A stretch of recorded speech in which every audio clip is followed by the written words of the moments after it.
start us off. I want your first take on it. All right, so episode 23, little Eagles recap. That'll be half of this episode, and then we'll answer some fan questions. That's exciting. I love fans, big fans.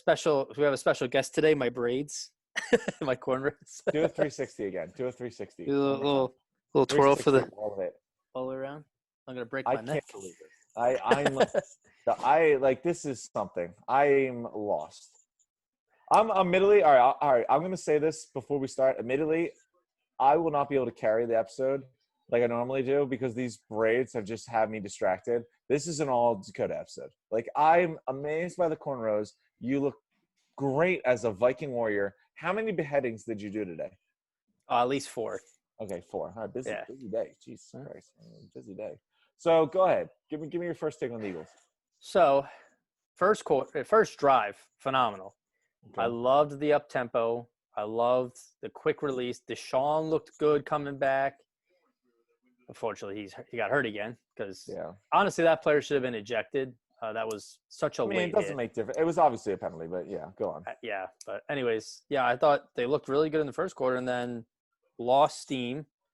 Looked like they were going to just that option play where Daniel Jones kept it and ran 80 yards or whatever, and then got sniped on his way down there or tripped by a ghost or something. He was going faster than his legs wanted to move. I think they clocked him in at like 22 miles an hour. Faster than Lamar Jackson. I didn't know he was that quick. You know what? It's amazing because like he was obviously hauling ass and he was extremely fast. Mm-hmm. But at the same time, that was why he fell down. Like his legs his legs weren't meant to go that fast. Yeah, but I thought the defense, besides that one drive where they let New York march 93 yards down the field or whatever it was, I thought they played decent. Evan Ingram saved the Eagles by dropping the ball.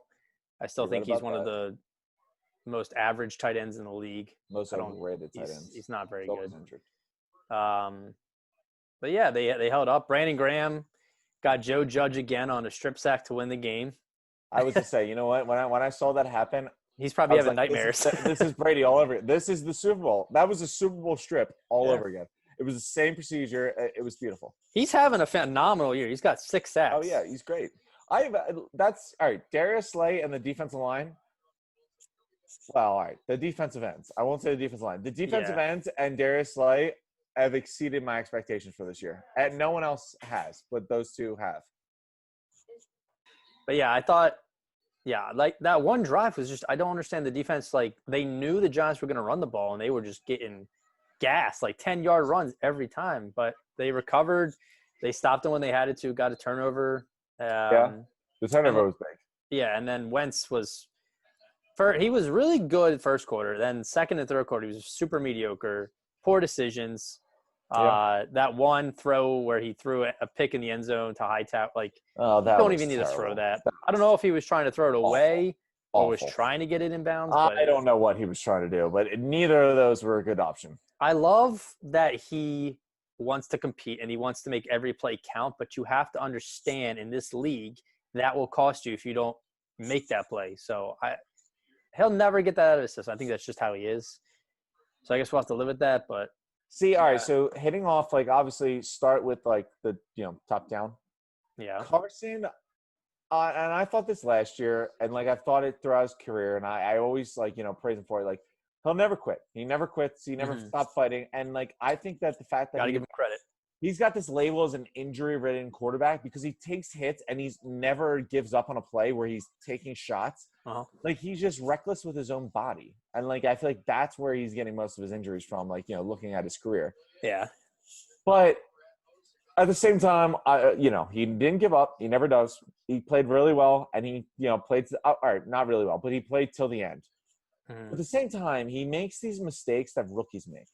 I heard Troy Aikman, Hall of Fame quarterback, tell the young quarterbacks of America to not do what Carson Wentz was doing. Mm-hmm. Not run backwards for 10 yards, scramble a little bit longer, and then throw it across your body for 20 yards. And then, luckily, Travis Fulgham breaks it up so it can't be picked off. You're a fifth-year quarterback. I think we're in year 5 of Carson, if I'm correct. Yes. Or year 4, maybe year 4 or year 5. But he's making 5. mistakes. He's making mistakes that rookie quarterbacks make. He is so careless with the ball. That drive when James Bradbury picked him off in the end zone, that was the most disgusting lack of ball security I've ever seen. I know. And that one where he did 4 turnarounds, kept the play extended. Awful. He just he should have turned the ball over 3 times before he actually did in the end zone. But miraculously, and I won't diminish this, his ability to extend nothing into something is the reason that he gets himself in these tight spots, because he thinks he can keep a play alive when it's already been dead. Yeah. He's careless with the ball, but he's also making rookie mistakes. And this comes back to the thought, I always thought they should have brought an offensive coordinator. I hate the fact that we have 6 different people talking to Carson Wentz about 6 different things. Carson Wentz, at the same time, he fights, and we didn't end up winning, and he threw a beautiful ball to Boston Scott in the moment that he needed to, and he won it, and he gutted it out. It was a bad team. Don't get me wrong. We should have never been in it. That was a bad Giants. We should have dominated them. That was of course. But we're not a good team, and that's the reminder. We're not a good team. We were a bad team playing a bad team. Yep. And Boston Scott, good player. Made a good play. He won the game. He's small. He's not getting hit by a D tackle and doing anything with that. He's a good out the backfield running back. He's a good situational player. He's a fine third running back, but you need another guy. And he is a giant killer, though. He always scores touchdowns against them. He is. My biggest concern, though, the running back, I'm disappointed we don't have one. I saw it more. No one could have seen the injuries you're going to have to offensive line or Miles Sanders or anything, but man, Carson is so careless with that football. So careless. Yeah, grounding was awful. That was a brutal play you shouldn't have done. To run 10 yards backwards in the first quarter and get sacked on your 4-yard line, and then you have to punt out of your own end zone. You can't do that. You can't do these things, and these are things that rookies do. And as a 4 or 5 year vet, you need to be coached up better enough to where you're not making these mistakes. So my biggest concern from the game, it's a win. You're in first place in the division. I can, it's a good thing. I'm not mad. I'm fine with them. Concerns that I took back. One, I already got to. I won't dive more into it. Carson Wentz just doesn't care about the ball security in general. He just loves to just get rid of the ball. Yep.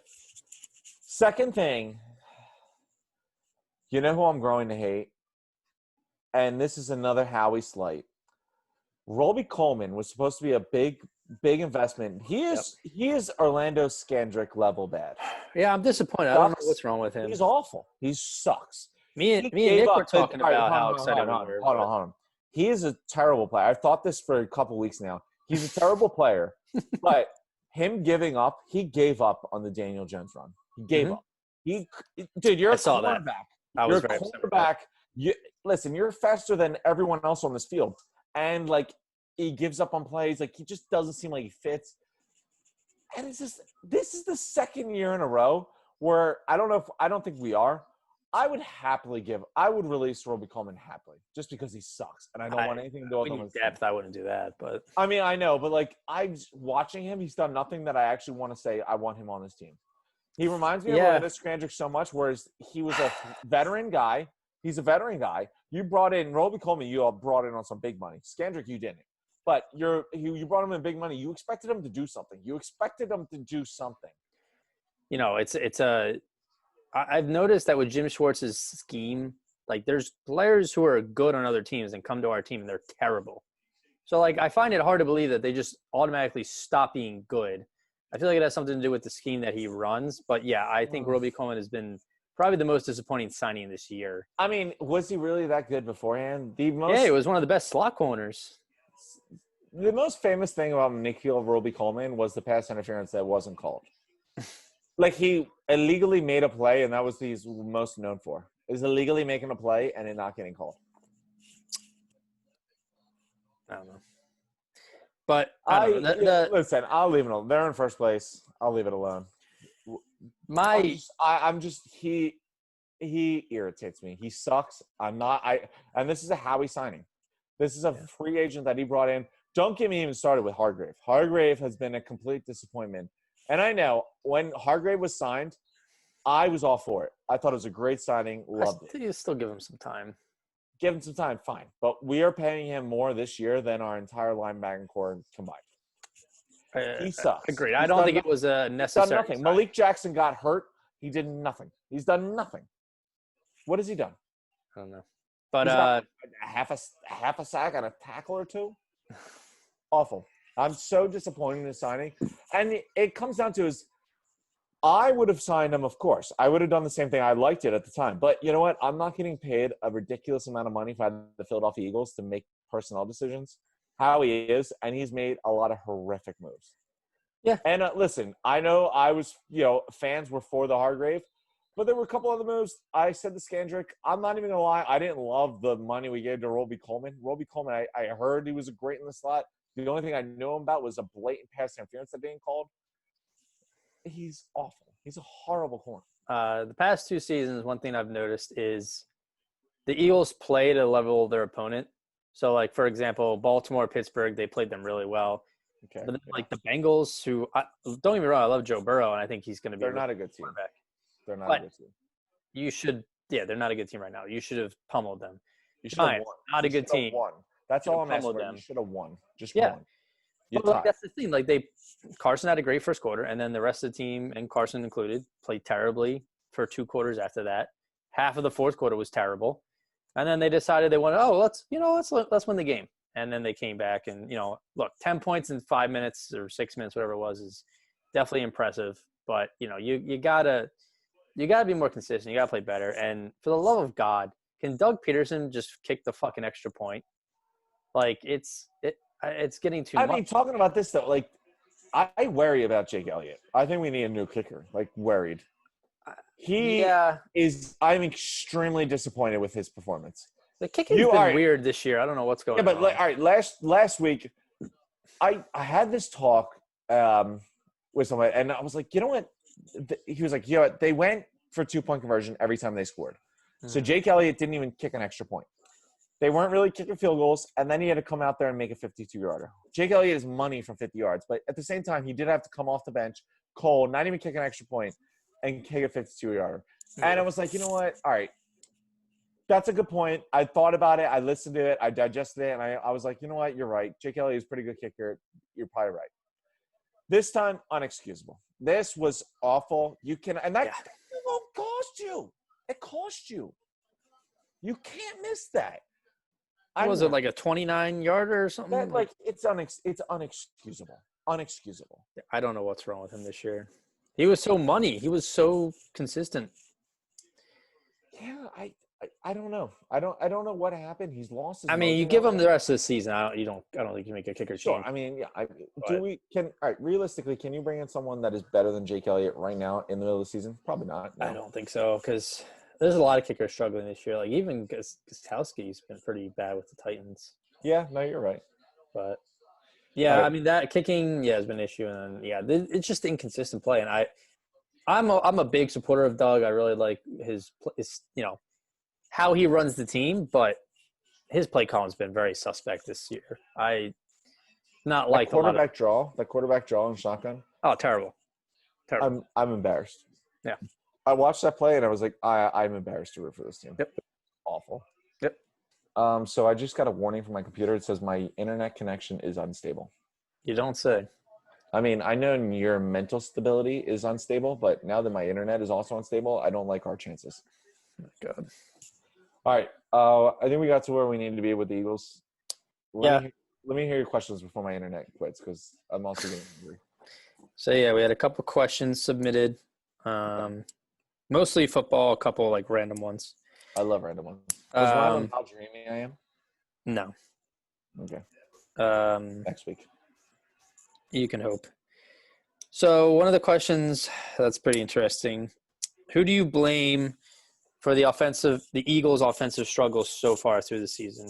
Howie, Doug, or Wentz? And I think it's a little bit of all of them. But to pick one, I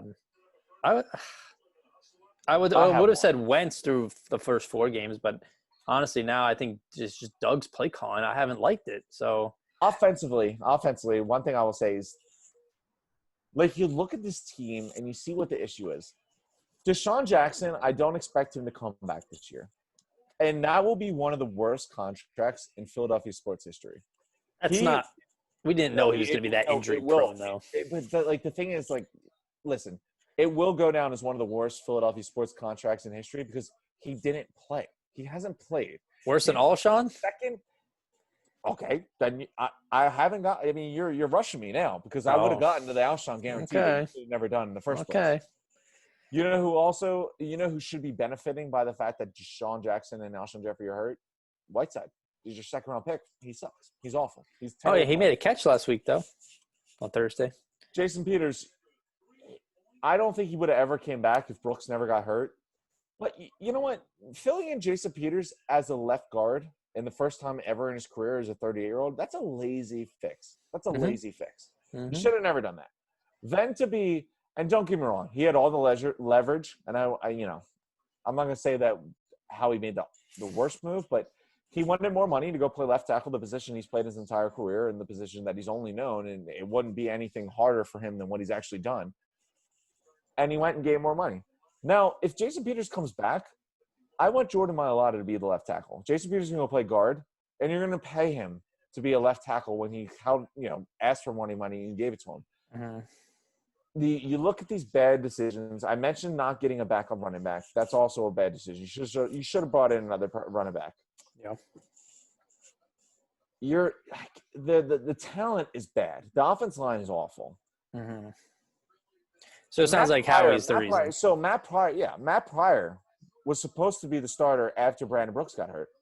Then they had to realize that he sucked, and they were going to move Jason Peters as a 38-year-old left tackle to play a position he never played before. And then Diller got hurt. Peters had to go back, so Pryor had another chance. He sucked again. And they were like, you know what? You still suck. We need to still start Herbig over you. And, then Sayamalu got hurt, and he sucked again. And we got into this. I'm not going to dive into it more, but, your depth is awful. You're injured with the players that you signed. Jeffrey and Jackson got hurt, and those are bad signings. And then the depth that you have also sucks. They can't make up for the fact that your team got hurt. I mean, I agree with all that, but I think at the end of the day, you have to work with what you've got. And don't get me wrong. Don't get me wrong. Our team is awful. We have no right to actually compete in any of these games. Doug, the team never quits, and Doug has gotten creative. And don't get me wrong, the play calling hasn't been great, and Wentz loves to turn over the ball. He doesn't care about ball security. But the players that are out there, OPEC doesn't deserve to be a blessing you got off the practice squad. Travis Fulgham is also a practice squad guy. The players that Howie has actually signed to big money or drafted pretty high have all sucked. His draft pick, Jalen Reagor, don't get me wrong. I think he's going to be I still think he's going to be pretty good, but look at Justin Jefferson. And at the time, I liked Reagor more than Jefferson, but Jefferson's out there balling, and Rager's now hurt, just like every other wide receiver on your team. I mean, I was saying this to a friend. I think Hightower is looking okay, but he still dropped a crucial ball, and I'm not excited by him. Fucking sucks. Apparently he plays. I wouldn't know it because I haven't seen him do anything, but these moves are hurting the offense. I will say, if everything pans out, I think Fulgham on the outside, Reagor on the other side, Greg Ward in the slot, and then Hightower as your deep guy. I think that's a nice wide receiver group if they can develop. But, yeah, I think the player personnel has been a huge issue.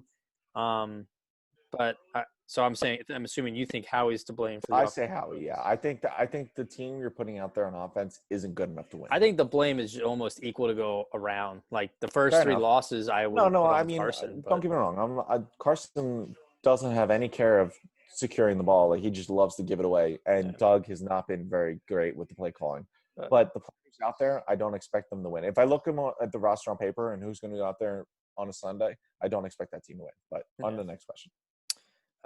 So this is who do you think the Eagles are selling at the trade deadline? And I would have said Ertz as a potential, but now that he's hurt, I don't see him getting moved.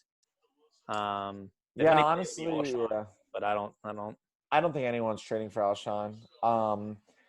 Ertz was obviously the pick before he got hurt. I'm not so sure they would have traded him even if he wasn't hurt. I think they would have wanted too much in return. I would have been pretty okay with listening the market on his value because this has just gotten I think it's around a gotten second toxic. Second round pick. Sure, I mean if you get a second round pick, I'm deal done. But I don't know if you would have.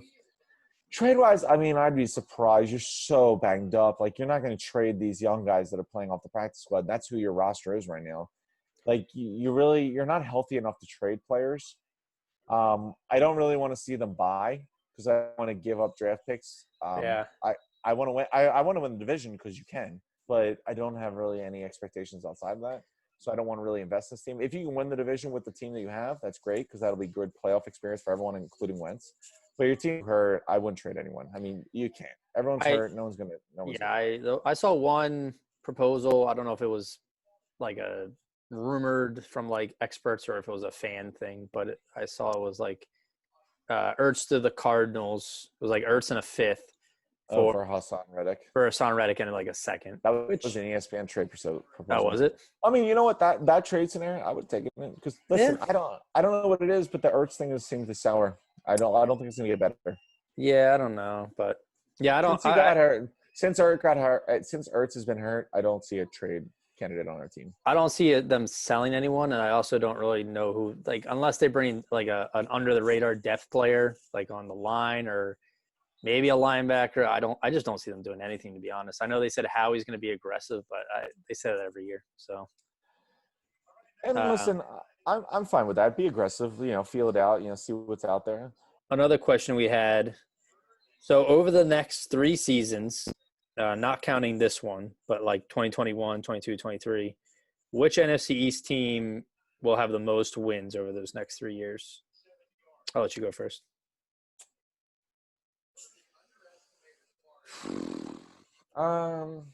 That's tough because, I mean, this division's pretty awful, so I think there's going to be a lot of teams in the division drafting very high, especially in a draft like this. There's impact players.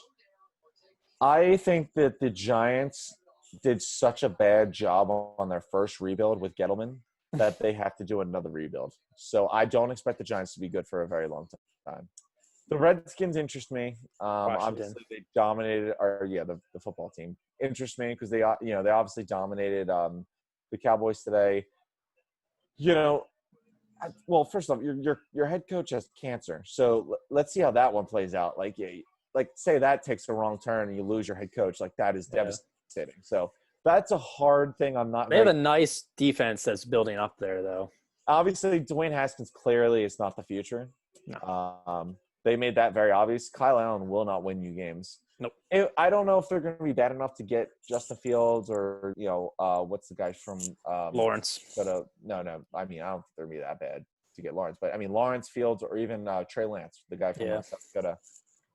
If they can get the quarterback, I'd be interested in the Redskins. The Cowboys, they're in trouble. That's just dismay. I would say, honestly, the Giants I know are going to be terrible. The Cowboys, I'm worried about their future because, the whole Dak thing is a big problem. They have a lot of money tied up, and they still suck. Their defense is awful. I would say it's between the Eagles and the Redskins. The Eagles, I mean, listen, Wentz is a good quarterback. Yeah. He's not, we don't say he's a lead or anything, but he's playing with garbage. But the most important thing is a franchise quarterback. Wentz is a good quarterback we have locked up. If he can stay healthy, he can play well. If our team can stay healthy, we'll be fine.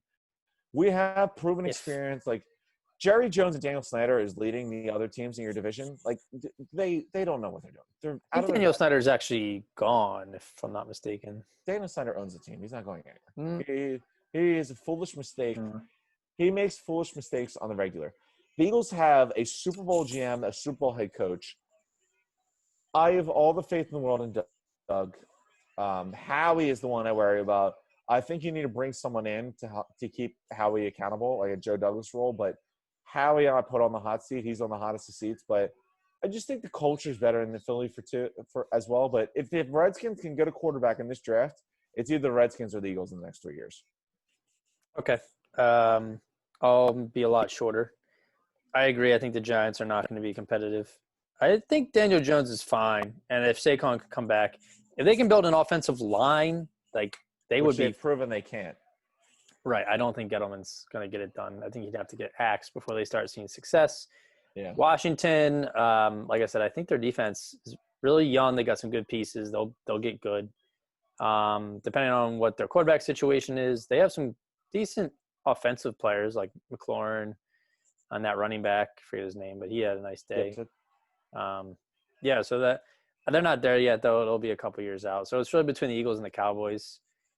And it really depends on how the year finishes because the team is already turning on the head coach. Right. So this is what I was going to say. It depends on how the season ends. Normally, I would have said Cowboys because I think they're a more talented team on paper, and Prescott is more consistent than Wentz, I would say, through this point. Fine. Yeah. But they're a question mark. I don't know if they're actually I think if anything, Dak's price is going to go up now that Dalton played so poorly and they're so uncertain. You need him because your defense right. sucks that much. And if they're not going to pay him, some other team will. I agree with that. And everyone knew that. So, yeah. So I think the Cowboys, the Cowboys should have the most wins over the next 3 seasons. But that coaching, it seems like the players aren't happy with the coaches. They were calling them out. They're not playing with any heart or passion. The team looks like they just don't care. So if this is how it's going to be for the next 3 seasons, yeah, the Eagles have the front seat to that fucking division because the Cowboys clearly don't want it. So yeah, I would say the Eagles. But if Dak resigns and if they get their coaching together there, and players actually get behind McCarthy or whatever, and they actually can field a defense that's not Pee-wee football level, then yeah, I would say Cowboys. But Eagles for now. Okay. Another question we had, speaking of first-round picks, someone wanted to know, is the hype around Trevor Lawrence warranted? Yeah. I'm not going to dive too much into this. He won a national championship his true freshman year. He is the best quarterback prospect since Luck in the last 20 years. Yeah, I mean, he's got all the intangibles you look for. His physique is perfect. His height is. He's got great hair. He is a college dynasty. He is his own dynasty. Yeah, I think. I mean, they were in a close game with Syracuse on Saturday. It was 21-24 or 28, and then fourth quarter rolls around, and he's like, "All right." Well, I mean, the defense played really well to get them some points, but he wasn't missing. He was played well, so yeah, he's going to be the number 1 overall pick. So. At this point, it might be the Jets. I'm hearing they could possibly trade Sam Darnold. Colts, I heard, might be an option. But I think that would be good for Darnold, too. Get him a new place to – he's still young, so he can still develop. But, yeah, I think, regardless, Lawrence is number 1 pick, like I said. I'm not sure who's going to end up with that, but most Jags or Jets, we'll see. Another question we had someone wants to know, as Eagles fans, who is the better safety without bias, Ed Reed or Brian Dawkins? I mean, without bias, Ed Reed was the better playmaker by far. But I go on. I'm sorry, I didn't mean to cut you off. That was rude. Not to say Ed Reed wasn't a good captain, but they had Ray Lewis as their captain, and Brian Dawkins was the heartbeat of the defense, and that's what got them to so many division crowns and championship games as a unit. But yeah, I mean, you're talking pure talent, pure whatever. Most people would go with Ed Reed, I would think. So I think that when you look at the numbers and the stat plays and the big plays, it's Ed Reed. But you also have to mention, like you said, he played on defense with Ray Lewis, and arguably he is part of one of arguably the greatest defenses of all time. Yeah. But Brian Dawkins was a multifaceted player. He was sometimes our best pass rusher, almost like a Jamal Adams type, where he is the best pass rusher in Seattle. Mm-hmm. And he could make plays on the ball, he could tackle, he could cover, and he could rush the passer. Ed Reed was an elite coverage and playmaker. Oh, yeah. But I just feel multi-dimensional. I always thought Brian Dawkins was the best safety of his time because he was a multi-dimensional player. Ed Reed was not playing the run like Brian Dawkins was. He wasn't rushing the passer like Brian Dawkins was. But then again, don't get me wrong. There's arguably not many in history of the NFL that could compete playmaker-wise and get the ball in as a defensive player as Ed Reed. Yeah. Yeah, I think the only slight on Dawkins is that his coverage he wasn't the fastest safety, so his coverage wasn't always the best. But I mean, He's definitely. I yeah, mean, more than serviceable. more than But yeah, serviceable. yeah, Yeah. but yeah, he played linebacker, rushed the ball. He even played I just offense a couple multi-tool. times. But I just like Ed Reed was amazing at what he does, but like he was a playmaker, mostly turnover guy, incredible returner on defense. Look, Dawkins just gave you more. He just gave you more. I think comparison wise, like he's more like Jamal Adams, and Jamal Adams we ranked him in our top number one as a safety. yeah, Because he's multidimensional. He's the best pass rusher on Seattle. He can cover and play the run. yeah, I agree. Yeah, it's kind of a toss-up. Another question: hot off the heels of the Braves blowing a 3-1 series lead, and the Falcons once again blowing a game. Besides the MLS Atlanta team, who I think won in their inaugural season like 3 years ago. Yeah, with Wayne Rooney, right? Yeah. Who will there be an Atlanta sports team to win a championship anytime soon? Interesting. Atlanta. I mean, the Braves will be in playoffs. The Braves, all right, now. the Braves are a championship level team. Like they have a team that can compete with a championship. I honestly think that. The Hawks are terrible, but they have a superstar to build around in Trae Young. Yeah. I think he has flaws, Mm-hmm. but you have a superstar in the NBA. The most important thing is to have a superstar. Atlanta doesn't have a hockey team, so we'll ignore that one. They lost the Thrashers. Yeah. RIP. Winnipeg Jets now. The Falcons, they just fired their coach. They're going to rebuild this team. They're one of the worst teams in the NFL. I would say the Braves are most likely to win. Because they're built to win right now. Like, don't get me wrong. Like the Dodgers are an amazing team, but the Braves are an elite team. They're just not better than the Dodgers. Fair enough. I agree with that. And then I think our last question was bench, start, cut. Michael Jordan, Magic Johnson, LeBron James. This is interesting because I would say start Jordan, bench LeBron, cut Johnson, but only because I think LeBron would be able to handle being a bench player better than Michael would. Like I think Jordan would throw like a fit or wouldn't like. Interesting. I don't think LeBron would ever be okay with getting off the bench. I agree, but he's more like especially from watching the Jordan documentary, like Jordan had to be the guy. So I mean, LeBron wants to be that way too, but LeBron is an assist machine and can score. MJ wasn't like that. I think MJ needs to be that guy. So I mean, I'm not saying MJ is better than LeBron. I'm not saying LeBron's better than MJ, but that's how I would do it. I would start MJ, bench LeBron, cut. I still think that Michael Jordan's the best basketball player of all time, so I'm going to start him. Mm-hmm. I think that out of those three, like you're talking about legends of legends, you got to nitpick them. Not saying any of them are bad defensively, but I would say of the three players, Magic's probably your worst defender, and LeBron showed that he can be an elite point guard, like the way he dishes the ball out. If you give me LeBron and his body and athleticism with the point guard abilities that he showed this year, like I'll take that over the elite point guard abilities that Magic Johnson. I mean, Magic Johnson's still a freak, but he's bigger than any point guard. I mean, you want to look at the list, but LeBron's just always been more physical. So I mean, you're nitpicking. These are all legends, but I think I would say start Jordan, bench LeBron, cut Magic. Yeah, I really don't like the whole MJ versus LeBron debate because they just played in such different eras. Different positions too. Yeah, like I don't – I think if they played at the same time, I think if LeBron played in Jordan's era, Jordan would have been better. I think if MJ played in LeBron's era, LeBron would have been better. So, I don't know. It's hard to say. They're both the best players to ever do it. So yeah, no, I agree, but yeah. But that's a wrap up for our questions and our Eagles-Giants recap from the Thursday night game. So we'll have our regular episode up on Wednesday, but this will go up. This will be up on Monday. So feel that. Mix it up a bit. I like it. All right, so that's a wrap on that episode.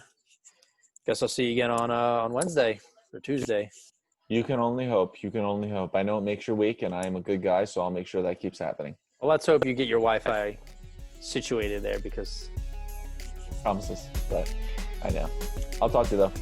All right, peace out.